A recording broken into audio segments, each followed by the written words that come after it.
বিসমিল্লাহির রহমানির রহিম। আসসালামু আলাইকুম। সবাইকে শুভ সকাল জানিয়ে আজকের ব্লগটি শুরু করেছি কিচেন থেকে। আপনারা অনেকে আমাকে জিজ্ঞেস করেন আমি একা হাতে পুরো সংসারের কাজ কিভাবে করে থাকি। এই যে সলিউশন, রাতের বেলা হচ্ছে আমি পরোটাগুলোকে এভাবে বেলে সুন্দর করে ফ্রোজেন করে রাখি।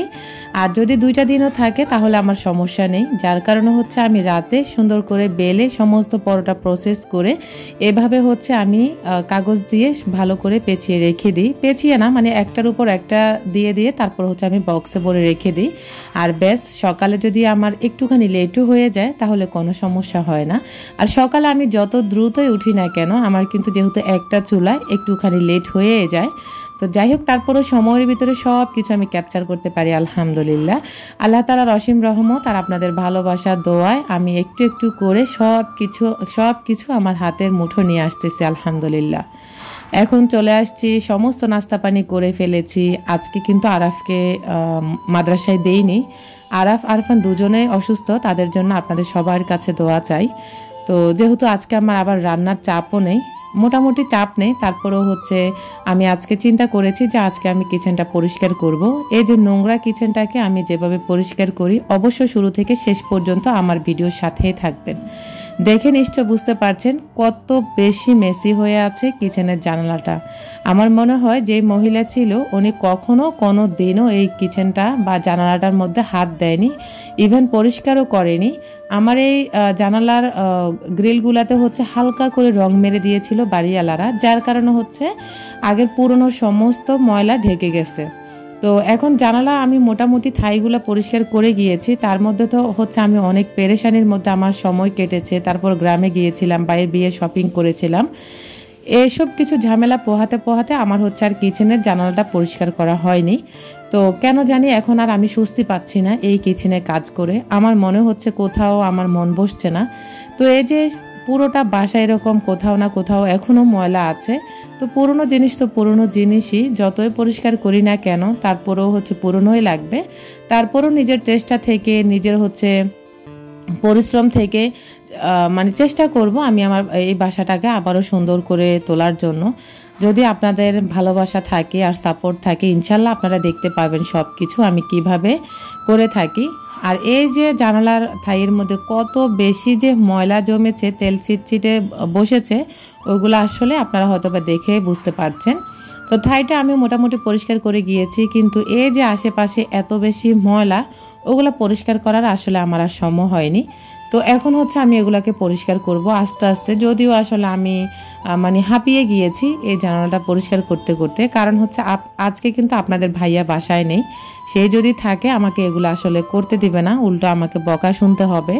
কারণ হচ্ছে আমি অসুস্থ হয়ে যাই, একদম আমার শরীরে দুর্বলতা বেশি, আমি কাজ করতে গেলে একদম দুর্বল হয়ে পড়ি। ওই একদিন কাজ করে দেখা গেছে প্রায় সময় আমি 3 দিন শোয়াতে থাকতে হয়। এই কারণে আপনাদের ভাইয়া হচ্ছে এসব কাজ আমাকে মানে করতে বারণ করে। তো যাই হোক, এখন আপনারা দেখেন এত বেশি ময়লা যে আমি কিভাবে পরিষ্কার করব, কিন্তু সাহস নিয়ে নেমে পড়েছি আল্লাহর নাম পড়ে যে দেখি পারি কিনা। আর হয়তো বা আপনারা দেখে বুঝতে পেরেছেন যে মহিলা যতটা বছর এখানে ছিল কখনোই হচ্ছে জানালার মধ্যে হাত দেয়নি।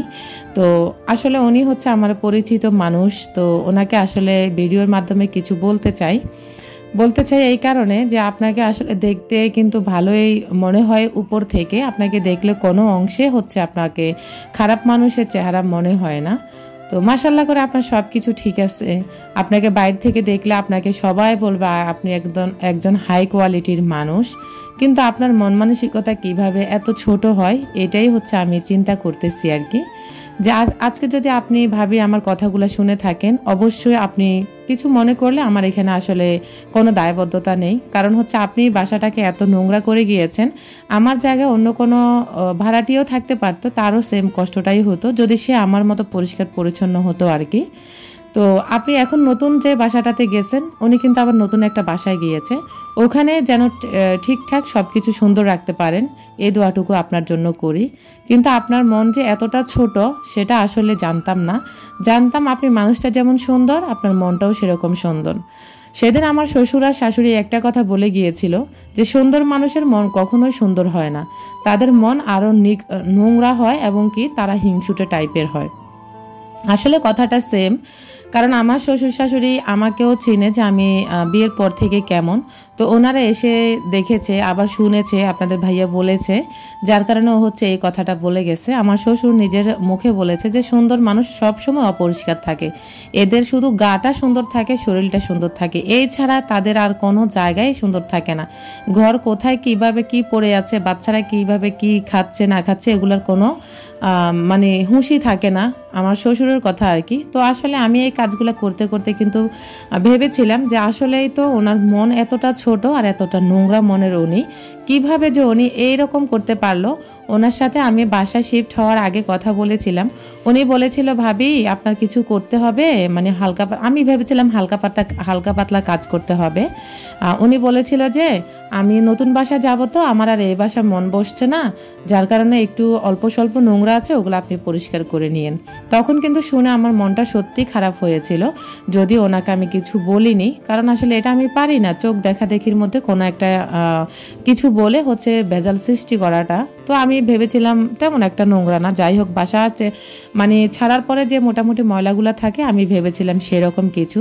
তো তারপর তো এসে দেখলাম, আর আপনাদের সাথেও শেয়ার করেছিলাম, একটা ভিডিওতে আপনারা দেখেছিলেন, আর এখন বাকি জানালাটা আপনাদের সাথে শেয়ার করছি। তো এই যে দেখতে পাচ্ছেন, আর মোটামুটি কোনো কিছুই আমি অপরিষ্কার রাখিনি, পরিষ্কার করে ফেলছি, কিন্তু এই জানালাটা অতিরিক্ত ময়লা হয়ে গেছে, আর আমি এই পর্যন্ত পরিষ্কার করেছি, এর থেকে আমি আর বেশি এই মুহূর্তে পারছি না। আমি পানি দিয়েও প্রায় 1 ঘন্টা ভিজিয়ে রেখেছি, তারপরেও হচ্ছে ময়লাগুলো উঠতেছে না।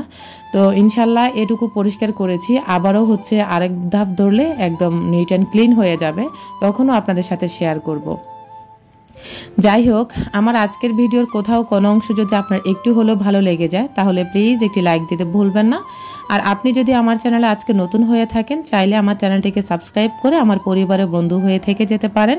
অবশ্যই অল অপশনটা অন করে রাখবেন, আমি যখনই ভিডিও আপলোড করব নোটিফিকেশন পৌঁছে যাবে আপনার কাছে, আপনি সময় করে আমার ভিডিওগুলো দেখে নিতে পারবেন। যারা শুরু থেকে আমাকে সাপোর্ট দিয়ে যাচ্ছেন তাদের প্রতি রইল অনেক অনেক দোয়া, অনেক অনেক শুভকামনা। এদিক দিয়ে হচ্ছে চুলাটাকেও হচ্ছে হালকা পাতলা মুছে নিচ্ছি, যেহেতু আমার এটা নতুন চুলা। তো অনেকের হচ্ছে অনেক ধরনের কিউরিসিটি ছিল আমার এই চুলাটার প্রতি, যে এটার দাম কেমন বা এর চুলাটা দেখতে কেমন, অনেকেই কমেন্ট করেছিলেন। তো এটার দাম হচ্ছে আসলে আপনাদের ভাইয়াকে আমি গত রাতে সম্ভবত জিজ্ঞেস করেছিলাম যে চুলাটার দাম কত। তার আগে বলি, এই চুলাটা হচ্ছে এখানে হচ্ছে ফ্যান, আর চারিদিকে হচ্ছে অ্যালুমিনিয়ামের একটা মানে অ্যালুমিনিয়াম আর কি। তো এখানে হচ্ছে 3500 ওয়াটের এবং কি 220/200 ভোল্টেজে ব্যবহার করতে হবে। তো এই চুলাটা আমার খুব ভালো লেগেছিল, প্রথমে এনেছিলাম তেমন একটা ভালো লাগেনি, পরবর্তী সময় ব্যবহারে এবং কি চুলাটার চারপাশ দেখে খুব ভালো লেগেছিল। আর গরম হাওয়া বের হওয়ার জন্য এরকম 3 পাশে হচ্ছে মানে জানালার মতো করে দেওয়া, যাতে করে গরম হাওয়াগুলো খুব সহজে বের হয়ে যায়। আর এটা হচ্ছে মার্বেল কোটিং, আর 2 সাইডে হচ্ছে 2টা হাতল দেওয়া আছে চুলাটা ধরার জন্য, যেটা আমার ওই চুলাতে এত সুবিধা ছিল না। আর আবার এটার হচ্ছে মার্বেল কোটিংটা আমার কাছে খুব ভালো লেগেছিল, আবার সুইচটাও হচ্ছে মানে বাড়ানো কমানোটা এটাও আমার কাছে ভালো লেগেছিল। আর এই যে এখানে হচ্ছে সমস্ত মানে ফাংশন দেওয়া আছে, অন অফ বা বিভিন্ন আইটেম করার মতো যেই ফাংশনগুলো থাকে ওগুলো দেওয়া আছে। তো আমার কাছে আসলে মোটামুটি আলহামদুলিল্লাহ চুলাটা ভালো লেগেছিল, আর এই সার্কেলটাও অনেক বেশি ভালো লেগেছিল। এটা হচ্ছে সিরামিকের একটা মানে গ্লাস দেওয়া, আর হচ্ছে চারিপাশে এরকম একটা সার্কেল দেওয়া আছে। আর এটার মধ্যে হচ্ছে চুলার মধ্যে পাতিল বসালে আর কোনো রকম নড়াচড়া করে না, সুন্দর মতো বসে থাকে। এই চুলাটা আমার পারফেক্ট লেগেছিল, আমার কাছে খুব ভালো লেগেছিল। আর এটার দাম নিয়েছিল 4000 টাকা। তো আপনারা হয়তো বা চুলার সম্পর্কে সমস্ত সব কিছু জেনেছেন বা আইডিয়াও পেয়েছেন। এখন আপনাদের সাথে পুরো কিচেনটা যে পরিষ্কার করার পর কেমন হয়েছিল সেটা শেয়ার করছি। এদিক দিয়ে দেখতে পাচ্ছেন আমি কিচেনটাকে এভাবে হচ্ছে নিট অ্যান্ড ক্লিন করে গুছিয়ে নিয়েছি। পুরোটা কিচেন কিন্তু এখনও ধরতে পারিনি, মোটামুটি হয়ে গেছে। এখন শুধু উপরের যে সেলফটা আছে ওই সেলফটা পরিষ্কার করে সুন্দর করে আপনাদের সাথে ইনশাআল্লাহ আমি একটা ট্যুর হিসাবে ভিডিও দিয়ে দেব, যে কোথায় কি রেখেছি এবং কি কিছু অর্গানাইজার আনবো, এনে হচ্ছে আপনাদের সাথে ইনশাআল্লাহ আমি সব কিছু ট্যুর আকারে কিচেনটা শেয়ার করব। আলহামদুলিল্লাহ আমি আমার মনের মতো করে উঠাতে পারবো কিচেনটাকে, আর আপনারা নিশ্চয় দেখে বুঝতে পারতেছেন যে আমি মোটামুটি কিভাবে গুছিয়ে নিয়েছি। আর চুলার নিচের অংশটা এভাবে, এটাও কেমন অপরিষ্কার ছিল আপনাদের সাথে শেয়ার করেছি, আর এখন এটাকেও গুছিয়ে নিয়েছি মাশাআল্লাহ, সব কিছু গুছিয়ে নিয়েছি। আপনাদের ভাইয়া রাতে এসে একদম মানে কনফিউজড হয়ে যাবে যে আমি কিভাবে এই কিচেনটাকে এত সুন্দর করে পরিষ্কার করেছি। মানে ও তো দেখলে আমাকে বকা দিবে, যার কারণে ও না থাকা অবস্থা আমি কিচেনটাকে মোটামুটিভাবে পরিষ্কার করে গুছিয়ে নিয়েছি। এই হচ্ছে আজকে আমার কিচেনের ফাইনাল লুক। আপনাদের কাছে কেমন লেগেছে অবশ্যই কমেন্ট করতে ভুলবেন না। কিচেন তো পরিষ্কার করা শেষ হয়ে গেছে, গুছিয়েও ফেলেছি। এখন আপনাদের সাথে আগের দিনে একটা রান্না করেছিলাম সিমের বিচি দিয়ে বড় মাছ দিয়ে, যেটা হয়তো বা অনেকের ফেভারিট, আর বিশেষ করে আমাদের নোয়াখালীর মানুষের সিমের বিচি দিয়ে বড় মাছের এই তরকারিটা ভীষণ ফেভারিট, যেটা একবার যিনি খেয়েছেন তিনিই বুঝেছেন যে সিমের বিচি কতটা মজার। তো এখানে হচ্ছে পরিমাণ মতো তেল দিয়ে তারপর হচ্ছে পরিমাণ মতো কিছু পেঁয়াজ অ্যাড করে লবণ দিয়ে দিয়েছি, যাতে করে পেঁয়াজগুলো খুব তাড়াতাড়ি গলে যায়। তো হালকা একটু ব্রাউন কালার হওয়ার পরে আমি হচ্ছে এখানে আদা রসুন পেস্ট দিয়ে দিয়েছি, তো একটু বেশিই দিয়েছি। আর এদিক দিয়ে দেখতে পাচ্ছেন পানিগুলা মানে পেঁয়াজগুলো একটু ব্রাউন হওয়ার পরে একটু গরম পানি দিয়ে দিয়েছি, যাতে করে নিচে দিয়ে পুড়ে না যায়। আমার এই চুলাটার ওয়াট একটু বেশি, যার কারণে হচ্ছে আমি মানে না কমিয়ে রান্নাটা খুব তাড়াতাড়ি শেষ করার চেষ্টা করছি। তো এখানে দিয়ে দিলাম আবার হলুদের গুঁড়া, মরিচের গুঁড়া, সাথে হচ্ছে জিরার গুঁড়া আর হচ্ছে ধনিয়ার গুঁড়া দিয়ে তারপর হচ্ছে আগে থেকে পরিষ্কার করে রাখা সিমের বিচিগুলো দিয়ে দিয়েছি। তো এগুলো কিন্তু আগের দিন রাতে আপনাদের ভাইয়া সহকারে আমি সহকারে এগুলো পরিষ্কার করে নিয়েছি, মানে খোসাগুলো ছাড়িয়ে নিয়েছি। আর এখানে বরাবর 1 কেজি সিমের বিচি আছে, তো একসাথে রান্না করে রেখে দিব। 1 দিন বা 2 দিন বা 3 দিন যে কয়দিন যাবে, যার কারণে আমি আলাদা আলাদা রান্না করিনি। কারণ হচ্ছে আমার যেহেতু ব্যস্ত দিন পার করতে হয়, এই কারণে হচ্ছে আমি মানে একসাথে রান্না করে ফেলতেছি। তো একসাথে হচ্ছে আমি মাছও দেখলেন বেশি করে ভাজি করেছি, কারণ যেহেতু সিমের বিচি 1 কেজি, আর যদি মাছের পরিমাণটা কম হয় তাহলে কিন্তু তরকারিতে তেমন একটা স্বাদ আসবে না, যার কারণে মাছও একটু বেশি করে দিয়ে দিয়েছি, যেহেতু 2 দিন খাবো আমরা এখানে।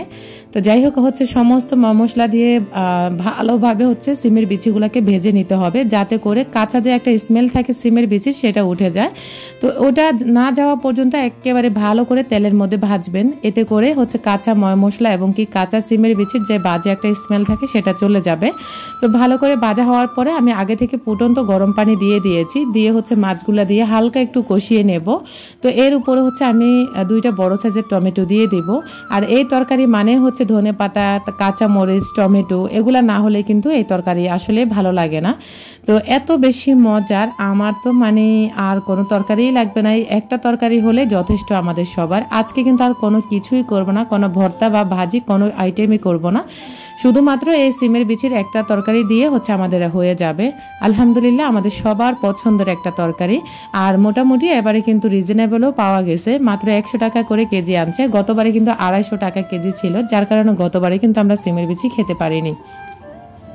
যাই হোক সমস্ত পানি দিয়ে এখন উপরে থেকে টমেটো দেওয়ার পরে তারপরে হচ্ছে আমি কিছু কাঁচা মরিচ ছিটিয়ে দিয়েছি। আর ফাইনালি হচ্ছে আমি বেশ কিছুক্ষণ রান্না করার পরে রান্নাটা হয়ে গেছে। এখন হচ্ছে আমাদের খাবারের পালা। আর নামাজটা পড়ে এসে এখন হচ্ছে আমি খাবার নিয়ে যাচ্ছি, ওই রুমে বসে আমরা সবাই মিলে খাবো। আপনাদের ভাইয়া নেই, আমি আর আমার 2 বাচ্চা মিলে একসাথে বসে খাবো। তো ওভারঅল ভিডিওটি ভালো লাগলে আপনার ফ্রেন্ডস অ্যান্ড ফ্যামিলির সাথে আমার চ্যানেলের লিঙ্ক বা ভিডিও লিঙ্কটা শেয়ার করতে ভুলবেন না। আর সিমের বিচির রেসিপিটা কেমন হয়েছে অবশ্যই কমেন্ট করতে ভুলবেন না। আজকের মতো এখানে বিদায় নিচ্ছি। আল্লাহ হাফেজ।